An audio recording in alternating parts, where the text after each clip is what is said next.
என் அன்பு பிள்ளைகளே, மெக்சிகோ நாட்டில் நடந்த ஒரு நிகழ்வு. அதாவது ஒரு தாயை இழந்த ஒரு குழந்தை தகப்பன் வளர்த்து கொண்டிருக்கிறார். எனவே அதிக பாசத்தோடு அதிக நம்பிக்கையோடு அந்த குழந்தையை என்ன செய்கிறார், வளர்த்து கொண்டிருக்கிறார். தாய் அன்பை அவன் மிஸ் பண்ணக்கூடாதுங்கிறக்காக தகப்பன் தாயை அன்பையும் தகப்பன் அன்பையும் கொடுத்து வளர்த்து கொண்டிருக்கிறார். ஒரு முறை பள்ளிக்கு அனுப்புகின்ற பொழுது பள்ளியில் என்ன ஆயிடுச்சுன்னா, அந்த இடத்துல மிகப்பெரிய நிலநடுக்கம் வந்து விட்டது. அங்கே அந்த பள்ளிக்கூடம் இடிந்து எல்லாமே அந்த இடிபாடுகளாக மாறிவிட்டன.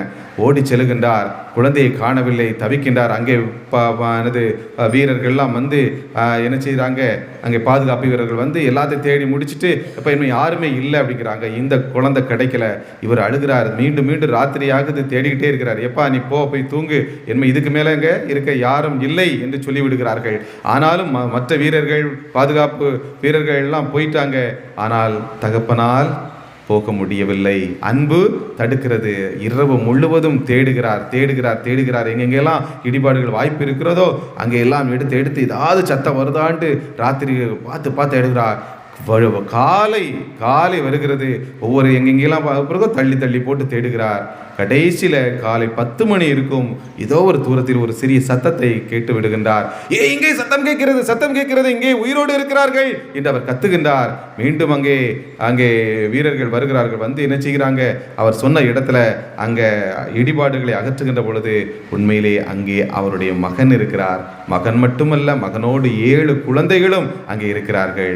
அருமையானவர்களே, அந்த மகன் சொல்லுகின்றார், அப்பா நீங்க என்ன காப்பாற்ற வருவீங்கன்னு எனக்கு தெரியும் என்று நம்பிக்கையோடு அவர் சொல்றாரு. அந்த மகனுடைய நம்பிக்கை தான் அவர்களை காப்பாற்றியது. இந்த தகப்பனுடைய அந்த பாசம் தான் அங்கே அவர்களை காப்பாற்றியது என்று சொல்லப்படுகிறது.